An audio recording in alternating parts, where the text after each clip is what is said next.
আসসালামু আলাইকুম everyone, welcome back to my channel. আজ আমি আপনাদের সাথে শেয়ার করব মাত্র 2টি ডিম দিয়ে 1 পাউন্ড ওজনের প্লেন কেক রেসিপি। ঘরে থাকা সাধারণ কিছু উপকরণে গ্যাসের চুলায় একদম সহজভাবে এই কেক তৈরি করে দেখানোর চেষ্টা করছি। গ্যাসের চুলায় তৈরি করার পরেও কেকের কালার হবে একদম ওভেনে তৈরি করা কেকের মতোই। আশা করছি যে কেউ রেসিপি ফলো করে খুব সহজেই এই কেক তৈরি করে নিতে পারবেন। তাহলে আর কথা না বাড়িয়ে চলে যাচ্ছি রেসিপিতে।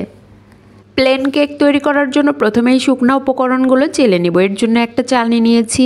চালনির মধ্যে দিচ্ছি 1 কাপ পরিমাণ আটা।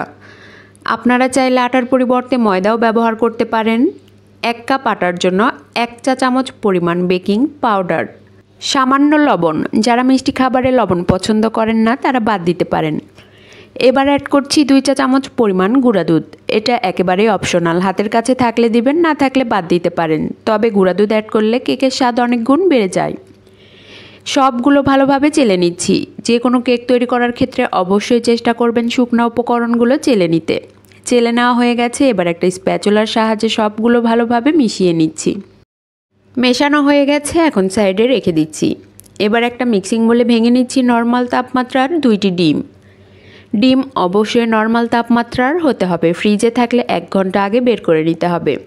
এবার একটা ইলেকট্রিক হ্যান্ড বিটারের সাহায্যে ডিমগুলো বিট করে নিচ্ছি প্রায় 20 থেকে 25 সেকেন্ড। 20 থেকে 25 সেকেন্ড বিট করার পরে দেখুন অনেকটাই বাবলস ক্রিয়েট হয়েছে। এখন এর সাথে অ্যাড করছি 1/2 কাপ পরিমাণ চিনি। আপনারা আপনাদের স্বাদ অনুযায়ী চিনির পরিমাণ কমিয়ে বা বাড়িয়ে নিতে পারেন। চিনি একবারে অ্যাড করছি না, বারে বারে অ্যাড করে ভালোভাবে মিশিয়ে নিচ্ছি। বিটারের স্পিড মিডিয়ামে রেখে আমি বিট করে নিচ্ছি।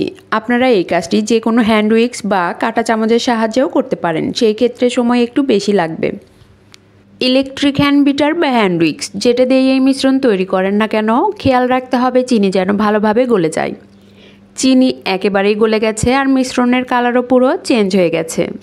এখন এর সাথে অ্যাড করছি 1/4 কাপ পরিমাণ রেগুলার রান্নার তেল। এখানে অবশ্যই রান্নার সাদা তেলটাই ব্যবহার করতে হবে, কোনো রকম ফ্লেভারফুল তেল ব্যবহার করা যাবে না। কেকে সুন্দর ফ্লেভারের জন্য অ্যাড করছি 1 চা চামচ পরিমাণ ভ্যানিলা এসেন্স। ভ্যানিলা এসেন্সের পরিবর্তে অন্য যে কোনো এসেন্স বা লেবুর রসও ব্যবহার করা যাবে। আবারও 20 থেকে 25 সেকেন্ড বিট করে নিচ্ছি। তেল অ্যাড করার পর খুব বেশি বিট করার প্রয়োজন নেই। এই পর্যায়ে ওভারবিট হয়ে গেলে কেক তৈরি করার পর চুপসে যেতে পারে। এবার আগে থেকে রেডি করে রাখা শুকনো উপকরণগুলো অ্যাড করে দিচ্ছি। একবারে অ্যাড করছি না, বারে বারে অ্যাড করে ভালোভাবে মিশিয়ে নিচ্ছি। একদিক থেকে ঘুরিয়ে ঘুরিয়ে ফোল্ডিং মেথডে মিশিয়ে নিচ্ছি। পাউন্ড কেকের ব্যাটার মেশানোর ধরা বাঁধা কোনো নিয়ম নেই, যে কোনোভাবেই হোক মেশালেই হলো। তবে একদিক থেকে ঘুরিয়ে ঘুরিয়ে ফোল্ডিং মেথডে মেশালে খুব দ্রুত মিশে যায়। সব কিছু ভালোভাবে মেশানোর পরে দেখুন ব্যাটার অনেকটাই ঘন মনে হচ্ছে। এমন ঘন ব্যাটার দিয়ে কিন্তু কোনোভাবেই কেক পারফেক্ট হবে না। কেক পারফেক্ট করার জন্য ব্যাটার পারফেক্ট করতে হবে। এবার ব্যাটারের সাথে অ্যাড করছি 1/4 কাপ পরিমাণ তরল দুধ। অবশ্যই চেষ্টা করবেন জ্বালিয়ে ঘন করা তরল দুধ ব্যবহার করতে, এতে করে কেকের স্বাদ অনেক গুণ বেড়ে যায়। দুধ অ্যাড করার পর আবারও ভালোভাবে মিশিয়ে নিচ্ছি। যে কোনো কেক তৈরি করার ক্ষেত্রে অবশ্যই চেষ্টা করবেন মেজারমেন্ট ফলো করে পারফেক্ট ব্যাটার তৈরি করতে, এতে করে কেক অবশ্যই পারফেক্ট হবে ইনশাল্লাহ। সব কিছু মেশানোর পরে ব্যাটারের কনসিস্টেন্সি ঠিক কেমন হয়েছে আমি আপনাদের দেখিয়ে দিচ্ছি। দেখুন ব্যাটার একটু উপর থেকে ফেললে সাথে সাথে মিলিয়ে যাচ্ছে না, কয়েক সেকেন্ড পর মিলিয়ে যাচ্ছে। কেক তৈরি করার জন্য ব্যাটার একদম পারফেক্টভাবে রেডি হয়ে গেছে। কেক বেক করার জন্য স্কোয়ার শেপের 5 ইঞ্চি সাইজের একটা মোল্ড নিয়েছি। মোল্ডে সামান্য তেল দিয়ে তেল ব্রাশ করে নিচ্ছি। এবার মোল্ডের তলানির মাপে একটা পেপার কেটে নিয়েছি। এটা সাধারণত লেখালেখির পেপার। মোল্ডের তলানিতে পেপার বসিয়ে পেপারও ভালোভাবে তেল ব্রাশ করে নিচ্ছি। এতে করে কেক বেক করার পরে খুব সহজেই কেক মোল্ড আউট করা যাবে। এবার আগে থেকে রেডি করে রাখা ব্যাটার সম্পূর্ণটাই মোল্ডে ঢেলে দিচ্ছি। সম্পূর্ণ ব্যাটার ঢেলে দেওয়া হয়ে গেলে মোল্ড 3 থেকে 4 বার হালকা ট্যাপ করে নিচ্ছি। এতে করে এর ভেতরে কোনো এয়ার বাবলস থাকলে ফেটে বেরিয়ে যাবে। কেক বেক করার জন্য চুলায় একটি হাঁড়ি বসিয়েছি। হাঁড়ির মধ্যে কয়েকটা পেপার দিয়ে দিচ্ছি, এতে করে কেকে সুন্দর কালার আসবে। পেপারের উপরে একটা স্ট্যান্ড বসিয়ে দিলাম।